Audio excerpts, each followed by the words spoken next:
Hi, my name is Andrew, and I'm a Testmasters Perfect Score student.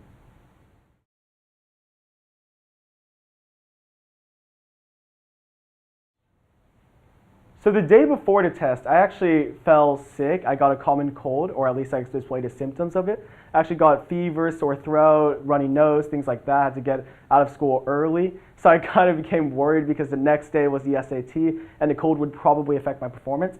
The next day I woke up, I still had a lot of the symptoms, but I felt a little bit better. And I just told myself, I wouldn't do well on this test, is fine. I have other options. So I went in, I took the test. After taking the test, I was still a bit nervous because I felt like I did really bad on the reading and writing section as well, especially because I was kind of stuck between different answer choices. I felt like at most I got around a 1550, so I was really shocked when I found out my score. I was actually all the way in Dallas doing a debate tournament, and I was just preparing for a round with a really good opponent. But then one of my friends told me that the SAT results were out, and I kind of grew a bit nervous that it kind of distracted me because especially because I felt I did badly.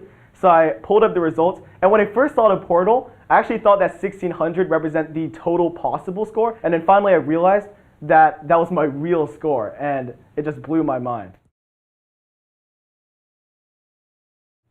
My main preparation was actually the SAT Testmasters course. I took it in June for about 3 weeks, 3 hours per weekday. It was extremely helpful. It let me get acquainted with the test. It gave me a lot of important study tips that I used throughout my studies as well as the test proper. Some other things that I did as well was I used the College Board book provided to me by Testmasters. I took most of the practice tests within the book and ensured that I could get pretty familiar with the test, and it was really helpful to me. It also ensured that I could see where my most common mistakes were.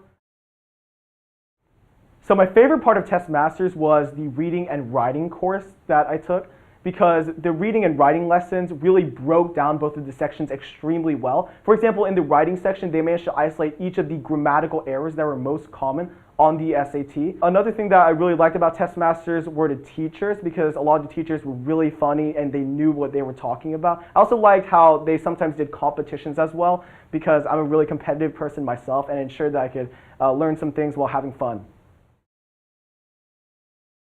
For kids who are preparing for the SAT, I recommend two main steps. The first, if you can, you probably should take a Testmasters course, especially during the summer. It just allows you to get acquainted with the test. It gives you a lot of important study strategies that are well tested as well.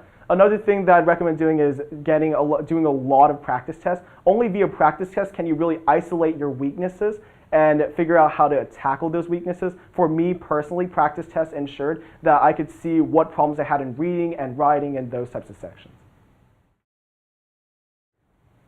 I'm still kind of unsure of what college to go to. There's a lot of good colleges out there. I do feel like I want to major in something related to probably politics or business, especially because I feel politics is so important in our current environment, with a lot of kids not knowing specific information about politics, even though it affects every aspect of our existence. When I grow up, I'm still also unsure about my job choice, but I was thinking about becoming maybe a lawyer or a businessman, especially because if I become a lawyer, I can help to fight unjust laws and help to set precedents in our court system.